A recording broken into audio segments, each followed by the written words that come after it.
Today, it is my honor to share this space with a distinguished and well-known personality, a scholar who is also highly respected and has taken a pledge to support the national effort for peace and unity in Ghana.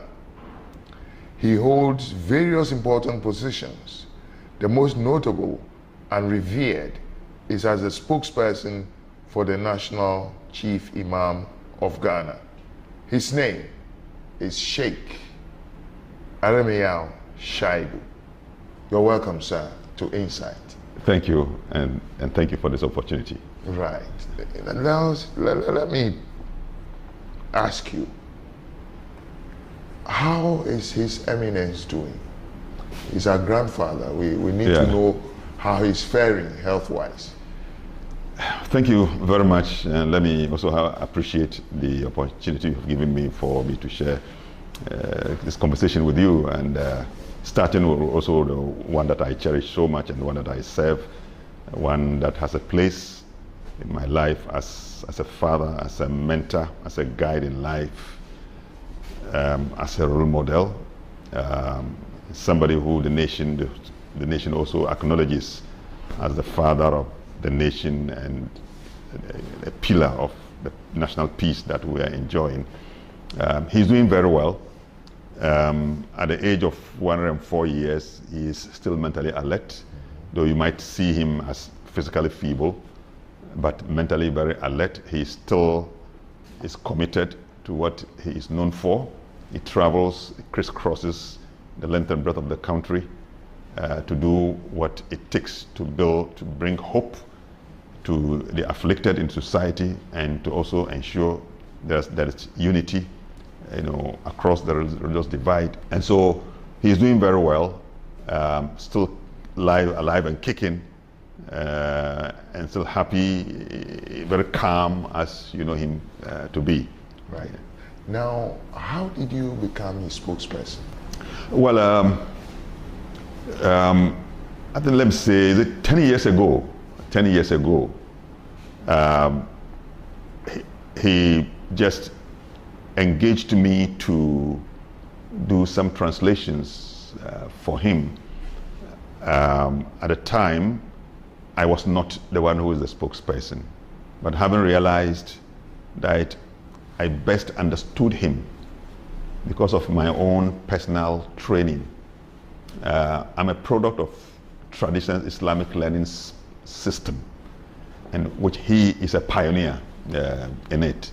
And it appears that I understand his language better than others because of how I have been trained in line with the way his training has also been. And also, indeed, to carry his message in the context of what can best be understood by even people who may not be Muslims, and to make sense out of it. So he gave me that opportunity to do that. And once I started, he noticed my potential and ability to do so. And so it was a choice by himself. You are synonymous with CODIO, yes, the Coalition of Domestic Election Observers. Yes. Now, as a nation, what actions can we take to enhance the transparency of our electoral process? CODIO is currently the most prominent of all domestic election observer organizations in this country, which has also gone beyond the borders of Ghana. Yeah. And so CODIO has observed elections not in Ghana alone, but in Nigeria, in Sierra Leone, in Liberia, and in Kenya, and other places. And so it's a very prominent organization. And among the aims is to check against fraudulence or fraudulent electoral process, and to also educate public and shape up public interest in the whole electoral process, and to ensure that election is transparent and is peaceful and fair elections. Now, to say elections must be peaceful means that the process must be such that it is devoid of intimidation or fear, insecurity that drives away people. So devoid of violence that keeps away people.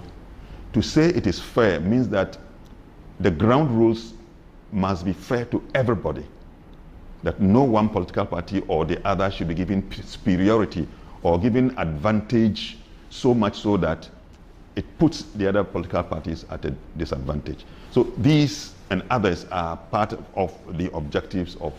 Now, we are also aware that in any case where we have had post-election violence, disputed election results has been the major factor about it. And so therefore, it is the concern and aim of CODEYO to ensure that elections by its process and product are credible enough to make it acceptable to all participants in the contestation.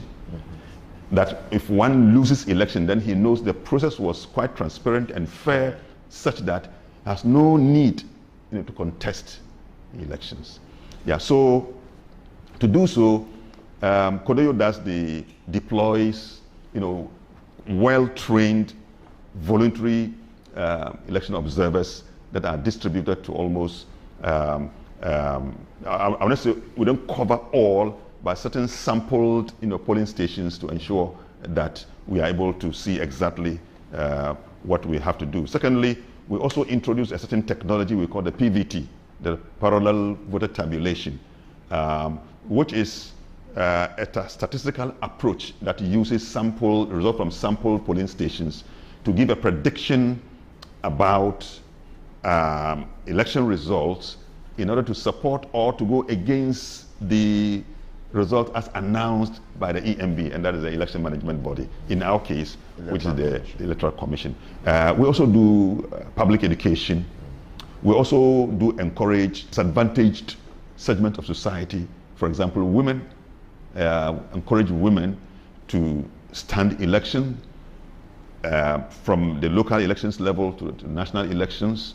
The youth, people living with disability, so that you can find that every segment of society, because what is elections and democracy about if it leaves out a certain segment of society? And if elections is central to sustaining our democracy, and in democracy, elements like participation and inclusiveness are so key for us to, so therefore, our process must be such that it brings on board everybody who is a citizen of this country and has a stake in the development of the country. If you've just joined us, you are watching Insight on RGG TV and on Facebook at RGG News. You can follow us on all our social media handles at RGG News. Now, Sheikh, we just spoke about politics. We spoke about CODEYO and your involvement and what you want elections in Ghana to be like: fair, devoid of violence, and acceptable to all. Yeah. Now, to what extent is the role of His Eminence the Chief Imam crucial to our democracy? I mean, interesting question. The Chief Imam has demonstrated his wisdom and good understanding of the environment in which he operates. He has a good understanding of the role that he has to play. His role goes beyond just leading the prayer in the mosque, but also caring for the state of society and the peace that we all need. So it has become a subject of passion to him in his day-to-day routine preaching, in the advice that he offers, and he has demonstrated it in terms of how he relates with all segments of society, indeed even across the religious divide. But politically speaking, because all the political actors do revere him and accord him the respect that he deserves, he uses that as an opportunity to address them anytime they had come to him to seek his blessing, his spiritual support, his wise counsel. Indeed, there is no single political party whose leader will not even even in terms of internal political party contestations, you find that a certain contestant will come, will tell Chief Imam, I have decided to contest for position so and so. I have come to inform you that I'm going to contest. That's fun. And also to ask you to pray for me and for your wise counsel. And because of that, he has remained politically, let's say, neutral, and to open his arm to embrace almost every political party that decides to come to him. And I think it has helped a lot. One of the major things that he did, as far as our last general election was concerned, was to lead the signing of the Peace Pact. The Peace Pact that was signed by the two major political parties, to the effect that all of them will contribute or will conduct themselves in such a way as to sustain the peace even within the electoral period, and also to avoid violence in the event that there's a disputed election result. Right. Now, some people see it as contentious. Some people see it as controversial. But you and I are aware that per our religious leanings and our traditional leanings, such a thing is more or less a taboo to us. Now, I'm talking about the LGBTQ plus bill. Yeah. Now, since you are the spokesperson for the Chief Imam, I can safely ask you to tell us what his opinion is. What are his views about this bill? The position of the Chief Imam is so clear, and his position is built on the foundation of his Islamic teachings. So as a Muslim leader, there's no way he was going to support the practice of LGBT. So any effort to ensure that LGBTQ plus is eradicated or completely removed from our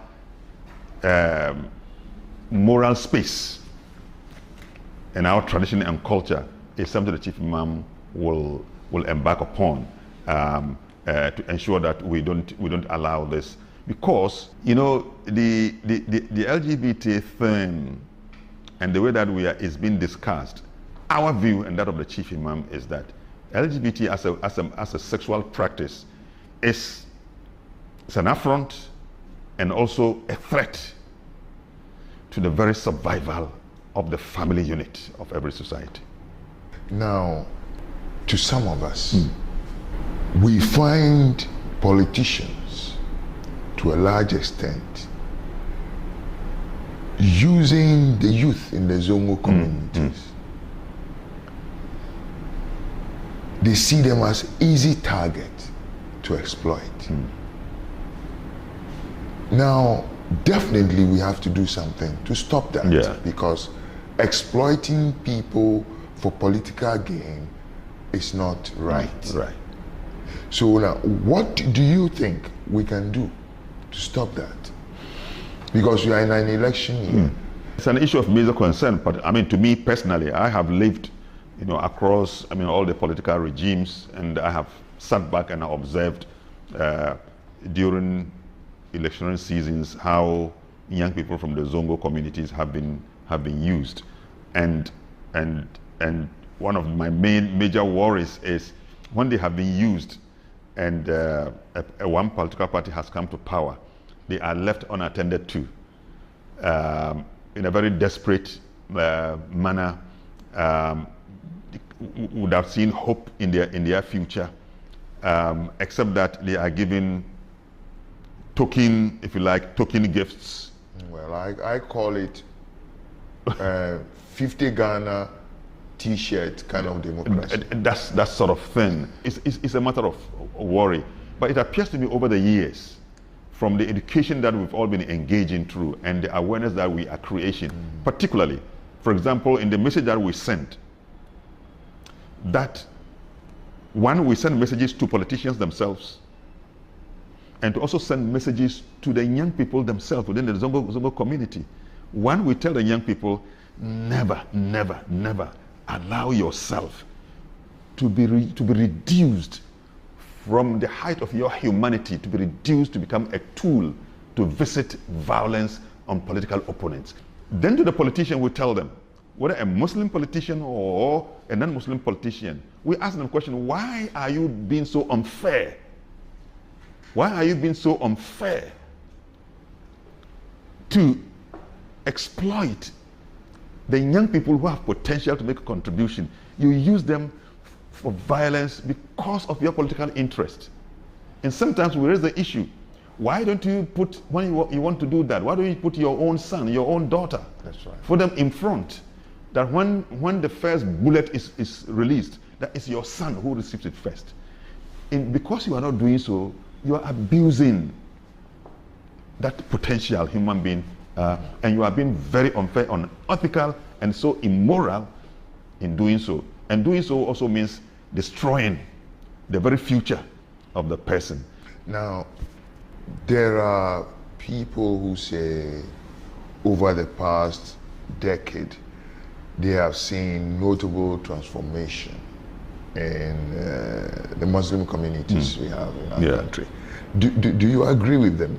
Have you seen any transformation in our Muslim communities? Oh, to some extent, yes. Tangible transformation.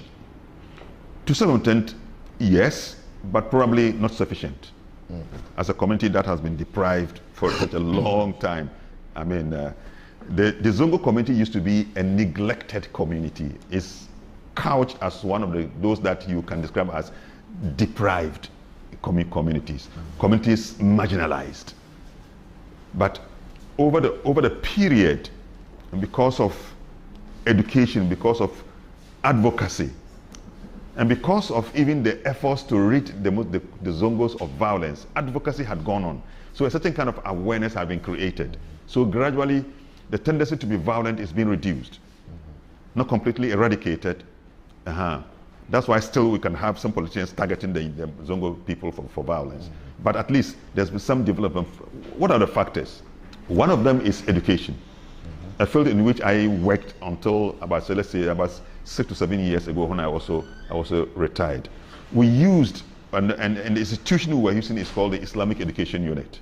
That was intended to combine Islamic education and formal education, because the Muslim community, largely Muslim parents, were afraid of formal education because it was seen as a way to Christianize Muslim young people and for them to stop their religion. So what the government at the time did was to promote formal education combined with the Islamic education. And that was so inspiring and encouraging to allow many of our young people to go to school, especially at the basic school levels. But without the politics of it, the idea of free SHS indeed has boosted the opportunity for many of the young people who normally, through poverty, to school, yes. through poverty would have dropped out of school. Now, because it's free, they have no excuse. And that is also channeling their energy into the education. One of the things, of course, is unfortunate it didn't keep long. Also, again, I'm being cautious without the politics of it. The idea to bring the issue of the Zongo on the front burner, for me, is something so critical. That's the idea of a Zongo ministry, which didn't last for long. But the idea, in my view, meant that something needed to be done to transform the Zongo on accelerated basis.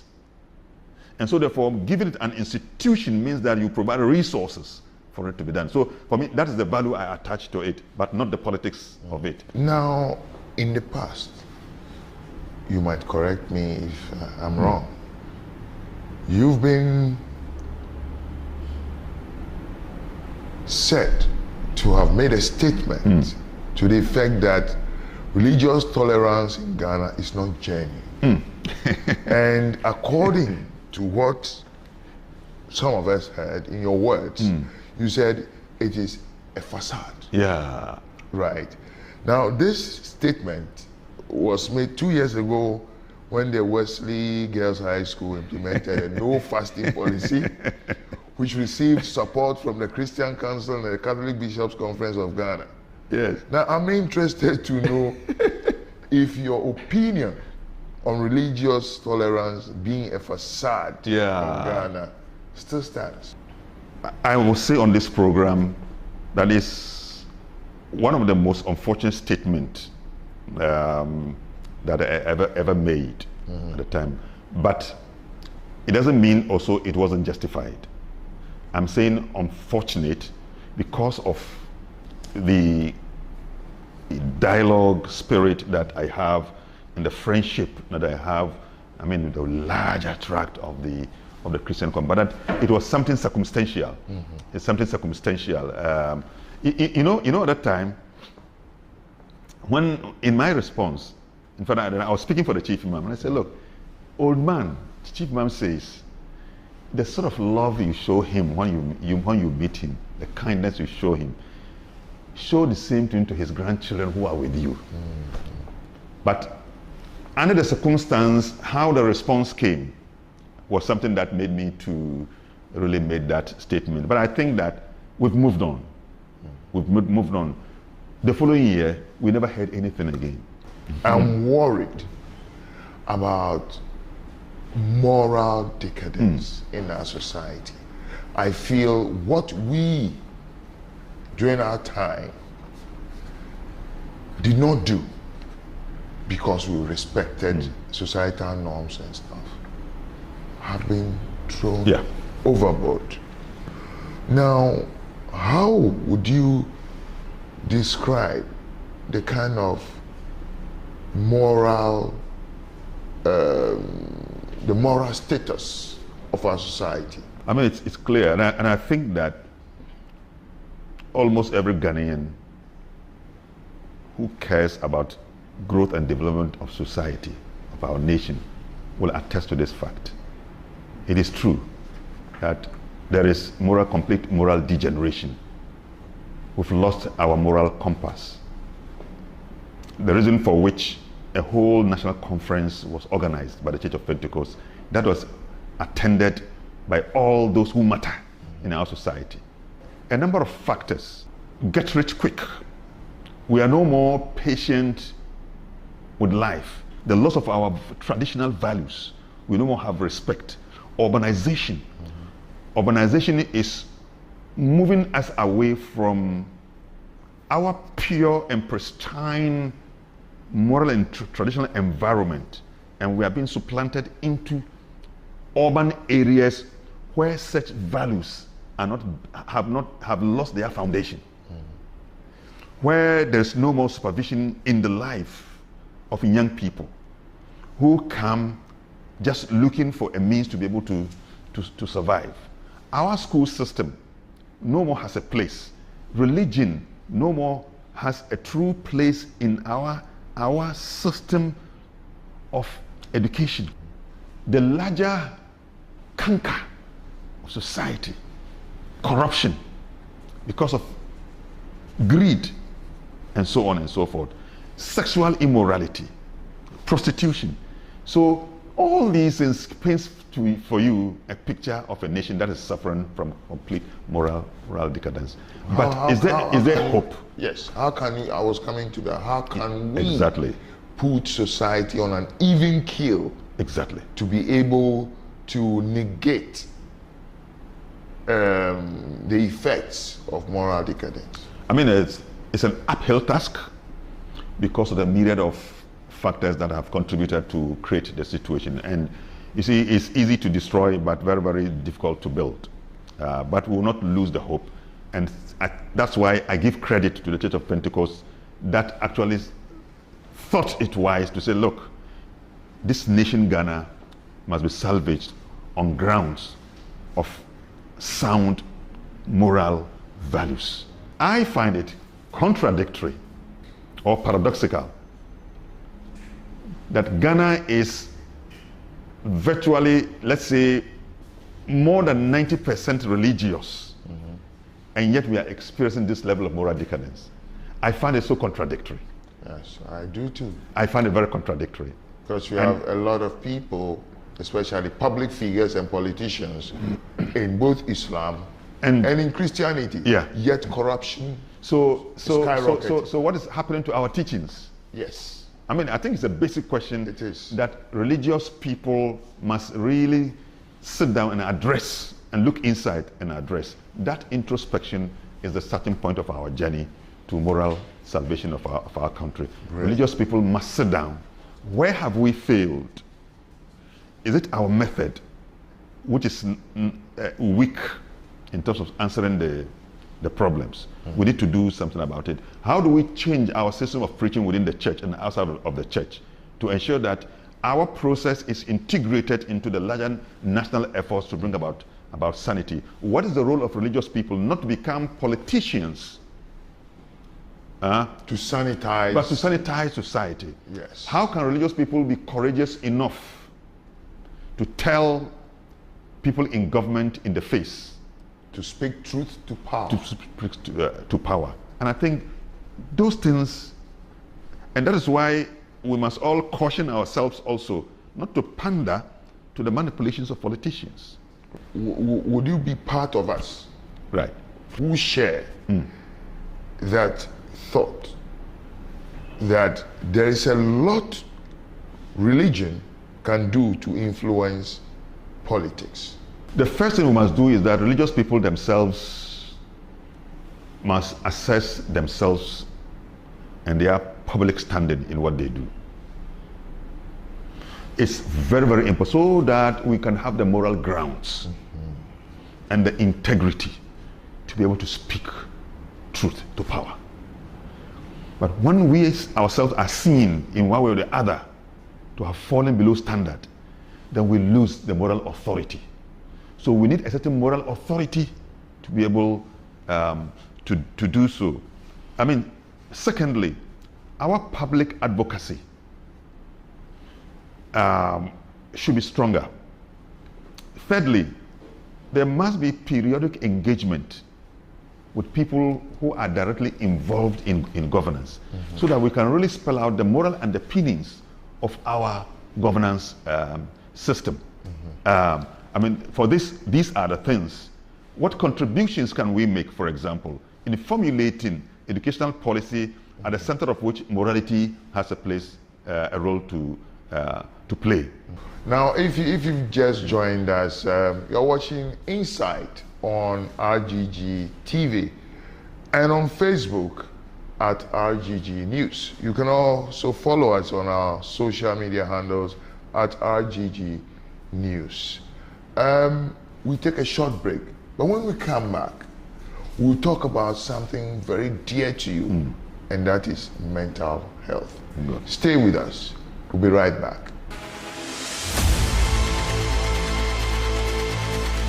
Watch Insights this and every Saturday at 4 p.m.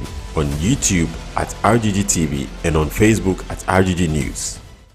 Now, welcome back to Insight, a program on RGG TV where we talk to people of influence, people who can give us ideas, people who can advise all of us.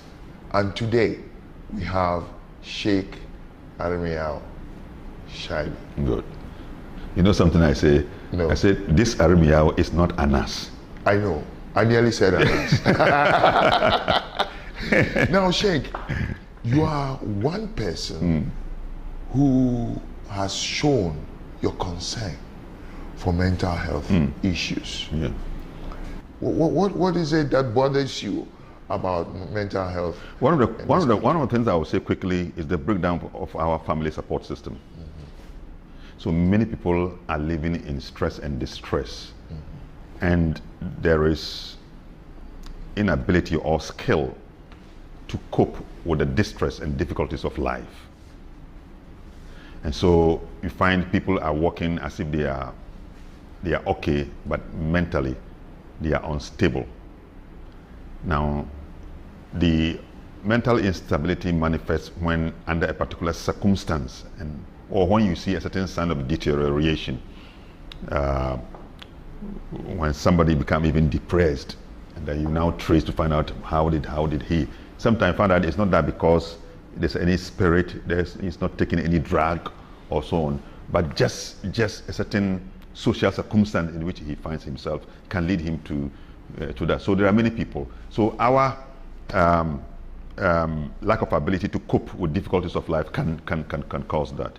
The lack of counseling institutions that is able to counsel people when they are, and the support system that society puts in place to identify such people with difficulties and to attend to them and give them the support is also a lack of our knowledge in the psychology and or the know-how, about what is it that affects our functioning, in terms of our mental instability. Is also one of those. And then also the larger one, which is, drugs and drug abuse among our teen youth, either through adventure or through lack of parental care or through peer pressure and so many other things. Breakdown of our parental and family values. All those things have accounted for that. So it's very distressing. Sometimes in one of the communities that I don't want to mention for the respect that I have, if you are working there, just walk every 5 people, young people you pass by, one of them is mentally unstable. Any community that has no plans, that cannot think, that have no system that gives hope to the young people, that society is doomed. Every. And so it must be a matter of worry, for the whole society and for the nation. Sometimes idleness is also one of those things, because idleness creates the opportunity for one to test, to get into adventure, risky lifestyle. Like they say in the Bible, the devil finds work for idle hands. Even our mental health institutions are not receiving enough to be able to cater. And so our nurses are running away and leaving it. So it leaves us with no hope. And I think that it's something that I'm so worried about. So I have suggested, we need to strengthen our counseling institutions. And there's something I call community counseling centers, where you don't remove the people from the community. No. Create a simple center where the young people appreciate what counseling means and they can walk in easily for support. 2, train local community counselors. Just some little skills. Give them the skills, 6 months. Take them through the rudiments of counseling. If they are Muslims, now bring in the Islamic touch to it. If they are Christians, bring in the Christian's touch to it. And give them some little support within the community. Give them some just motorbike with which they are able to travel from one point of the community to the other, and giving routine visits to people who have found themselves in the bracket of mental challenges, and they're able to do so. And I think we cannot wait, we cannot sit to be losing members of our community to mental instability. Once that strikes, once you are mentally unstable, your whole functioning is affected. And you are only human when you can function well in society. And so for us to really protect the mental stability of our young people and the larger of society is something very, very important for us. Before you tell us about yourself, because so far we've not spoken about who is Sheikh Armiyawo Shaibu. But before we do that, we are in an election year. What would be your advice to our politicians? I will advise our politicians to understand that Ghana as a nation goes beyond elections. That's 1. 2, politicians refrain from sacrificing the blood of our young people for their political interest. Every politician must make it his role and his commitment not to see a single blood of any young person dropping on the surface of our earth because of his political position. Indeed, no politician is worth the blood of any young person in our country. No politician is worth the blood. And I want to say this with the strongest of my voice to every politician. They must understand that it's immoral to speak in terms of hate speech because of politics, incitement for violence, fraud in elections, monetization of our elections,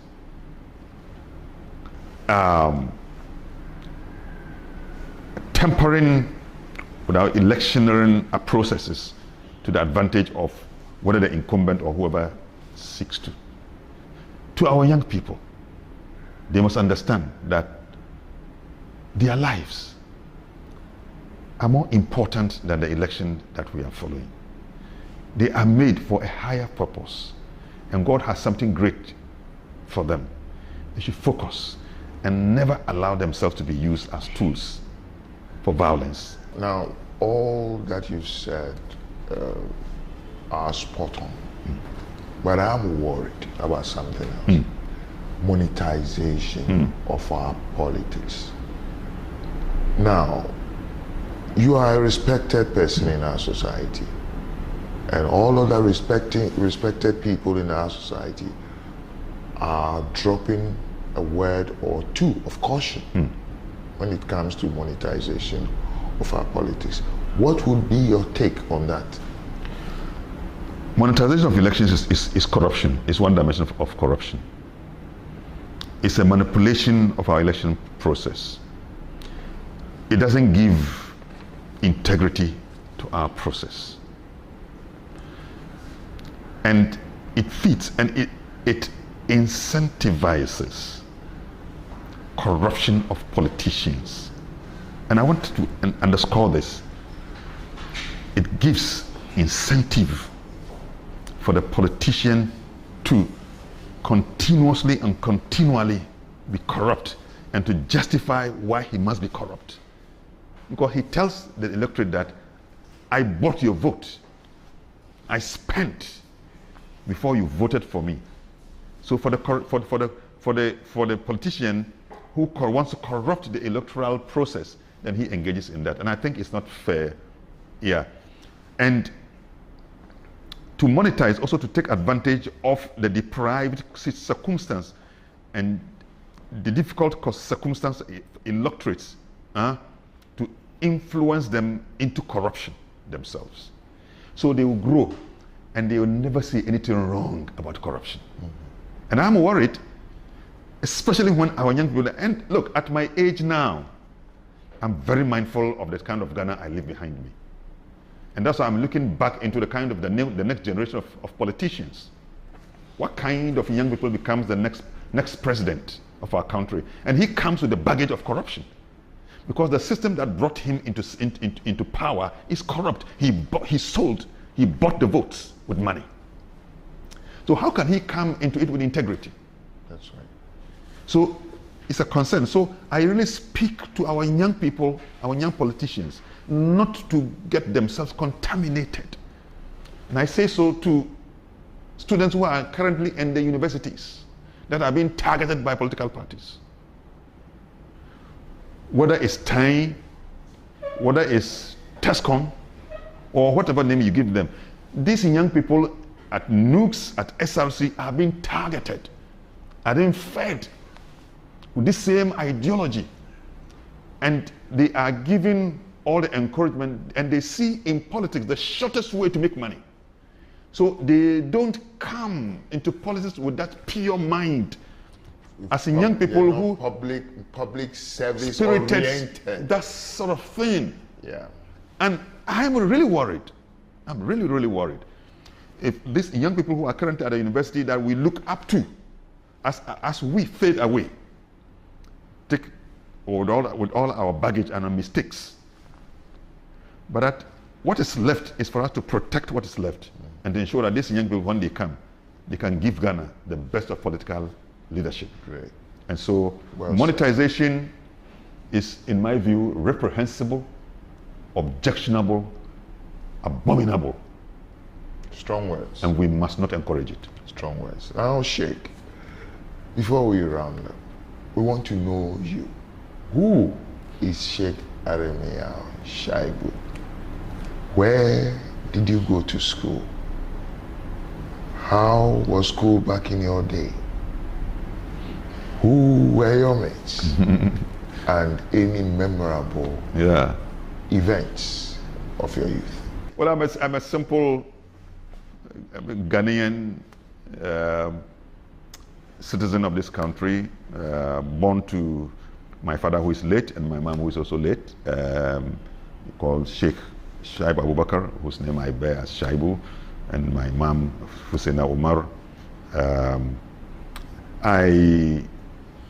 My identity, I mean, multiple identities, I mean, in terms of my ethnicity. I have this Nigerian Hausa, you know, those of us who are on the Zongo. So I'm a typical Zongo breed. Right. Yeah, I mean, I'm the type who traces his ancestry, you know, so from my father's side. But from my mother's side, I have element of Grushi in me, and I have also Basari in me. Though I'm unable to speak that language because of the influence of the Zongo distant. I began education at secondary. I continued at Takwa, the Takwa English and Arabic School. Into Ekafanti. Mukafanti Papa.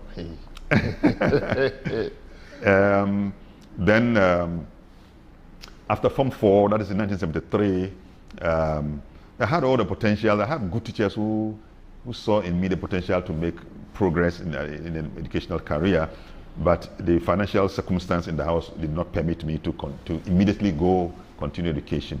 So I remained in the house for some 6 years, and so I had to make do, and I want to use this, I had to make do with training college, finally. So I'm a product of the Sefiusu Training College, where I trained as a 4-year teacher-trained teacher. I have taught in the Brown Half region, specifically in Techiman. I have taught in Kumasi. As in the elementary school, I have also taught at Amas, you know, briefly, I think for 1 year or so at Amas before. Then I relocated to Accra, where I joined the Islamic Education Unit. And but in terms of my Islamic education, like I said, I'm a product of traditional Islamic system of learning. So I have never traveled to any part of the Saudi Arabia or any Arab country. I don't have any certificate in the learning of Arabic, but through the learning where my father happened to be a very serious Muslim cleric. He didn't like Western education. So after Form 4, that's why he didn't give any attention to that, in addition to the financial difficulties. But I tried to learn and build myself according to the Islamic teachings. I've learned at the feet of a number of, you know, Islamic scholars. Some of them, I was introduced to them by my own father, who took me to them to learn. One of them, Malam Muhammad Yaro at Takwa, who happens to be the deputy imam of the town at the time. There is Sheikh Jawad of Kojokrom, who also taught me. And all of them happen to be Muslim scholars of the mystical tradition or mystic tradition. So I have a strong inclination for Islamic mysticism. Yeah. And so that is my brand. Then I came to Kumasi and I learned under the feet of some other scholars, also Islamic scholars. Malam Ahmadu Yaro is one of them. Malam Tsoho is one of them. Malam Ismail Rashid is one of them. Sheikh Abdul Wadud is one of them. I learned at the feet of these people, and the rest I have to do on my own study. At the university level, I did what we call a diploma in the study of religions, but then I also did the degree Islamic studies combined with psychology, and that has been. And then the rest has been my own effort to broaden my knowledge in terms of what I do, and that has given me the tools actually to be rolling out.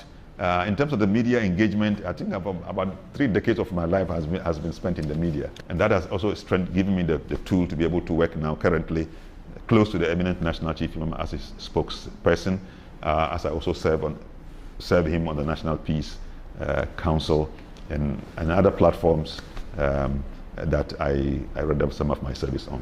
Well, thank you very much, Sheikh Armiyawo Shaibu, for honoring our invitation to be here with us on Insight. Now, Insight is a program designed for people we respect in our societies, be them politicians, be them educationists, be they economists, but people we revere, people we respect, and people we take inspiration from. And today, we've been lucky to have Sheikh Armiyawo Shaibu. Thank you one more time, Sheikh. Thank you so much for the opportunity. We are grateful. We are grateful. Viewers, you've been watching Insight, a special program, I will call it, on RGG News. You can also get us on Facebook at RGG News, or you can follow us on our social media platforms at RGG News. Thank you very much for watching.